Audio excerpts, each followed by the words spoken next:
1 Chroniques, chapitre 13.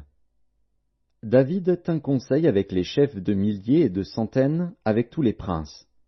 Et David dit à toute l'assemblée d'Israël, Si vous le trouvez bon, et si cela vient de l'Éternel, notre Dieu, envoyons de tous côtés vers nos frères qui restent dans toutes les contrées d'Israël, et aussi vers les sacrificateurs et les Lévites dans les villes où sont leurs banlieues, afin qu'ils se réunissent à nous, et ramenons auprès de nous l'arche de notre Dieu, car nous ne nous en sommes pas occupés du temps de Saül.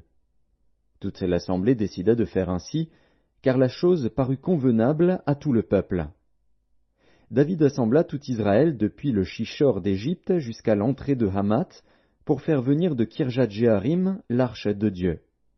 Et David, avec tout Israël, monta à Baala, à Kirjat-Jéarim, qui est à Juda, pour faire monter de là l'arche de Dieu, devant laquelle est invoqué le nom de l'Éternel qui réside entre les chérubins. Ils mirent sur un char neuf l'arche de Dieu, qu'ils emportèrent de la maison d'Abinadab. Uza et Agjo conduisaient le char. David et tout Israël dansaient devant Dieu de toute leur force, en chantant et en jouant des harpes, des luths, des tambourins, des cymbales et des trompettes. Lorsqu'ils furent arrivés à l'ère de Kidon, Uza étendit la main pour saisir l'arche, parce que les bœufs la faisaient pencher. La colère de l'Éternel s'enflamma contre Uza, et l'Éternel le frappa parce qu'il avait étendu la main sur l'arche. Uza mourut là, devant Dieu. David fut irrité de ce que l'Éternel avait frappé Uza d'un tel châtiment, et ce lieu a été appelé jusqu'à ce jour Péretz Uza.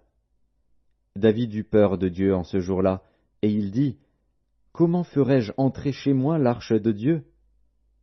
David ne retira pas l'arche chez lui dans la cité de David, et il la fit conduire dans la maison d'Obed-Édom de Gath. L'arche de Dieu resta 3 mois dans la maison d'Obed-Édom, dans sa maison. Et l'Éternel bénit la maison d'Obed-Édom et tout ce qui lui appartenait.